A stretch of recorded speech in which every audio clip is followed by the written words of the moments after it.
Thanks for joining us for another edition of Blissful Dish. We are here at Nick and Sam's in Dallas, Texas, and I'm standing next to the man with the master plan, corporate chef Samir, and he is going to take us through the process of actually picking a good steak, and then we'll head to the back and learn how to prepare one. My pleasure. Thank you for having me. Well, I have a little assortment of steaks here. We have Chateaubriand, which is one of our big sellers. All three of these are one of our biggest sellers. A twist on a filet, a twist on a cowboy, and a twist on a sirloin. Our Chateaubriand, 32 ounce, feeds two people, or even one sometimes. Very good on the bone, nice and lean. This is our cowboy ribeye, and this is our bone-in sirloin. To pick a good steak, what you want to look at is the marbling in a steak. And that's what you're looking at right here is the marbling. Higher the marbling, the better it is. Some people don't like a lot of marbling, but it just, as it cooks, it just intensifies the flavor of steak. That's what I look for in a good steak. And the marbling is actually the fat.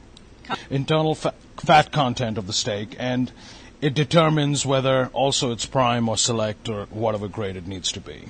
Well, how do we pick out the best steak if we're going to a grocery store? Or do we go to a grocery store and pick out our good steaks? I'm nothing against grocery stores, but, if you really want to have a steak out, go to a reputable butcher. Have them cut you a fresh steak, whatever you need. I think that's the way to go first. And you do get good steaks at the grocery stores, but I tend to favor my meat, so I go to a reputable person first. Okay, so that's the first step, making sure that we go someplace that's reputable to get a fine steak. Absolutely. Now, what if we were just trying to do this on our own at home? After we pick out our steak and everything, you get home and you open it up, it's bloody, it's gory. How do we turn that into something fabulous? That bloody part is pretty good. Yes, it is. It's all those enzymes that are broken down while it's aging, so it's not a bad thing. Don't ever wash it out. I never wash it out. What I do to my steaks is season it with salt and pepper.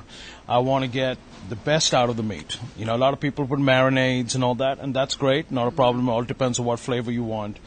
I like to enjoy the piece of meat. And then have the sides to match it, whatever else you're doing with it. But I feel salt and pepper brings out the best flavor in a steak. Okay, so our lesson here is let the steak speak for itself, basically. Absolutely, yes. All right, because it can stand on its own. Definitely, and that's what we do here at the steakhouse. Salt and pepper only. That's what we do. All right, Chef, so we're in the kitchen. We have our perfect cut of meat. What is our next step? Next step is to start cooking. What we use, a little salt and pepper on both sides. You want to go a little generous on the salt and pepper just because it's nice thick steak.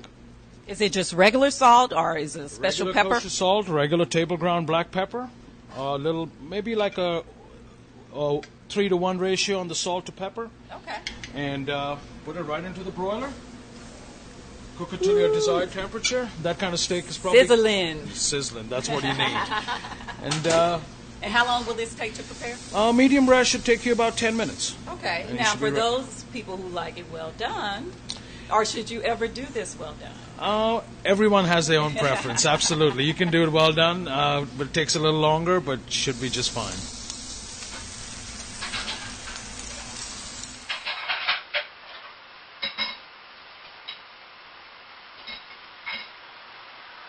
Here's your sauteed spinach, our steak, and 3 medallions of black truffle butter. A special thank you to Chef Samir of Nick and Sam's for giving us his take on how to prepare the perfect steak. And speaking of steaks, wow.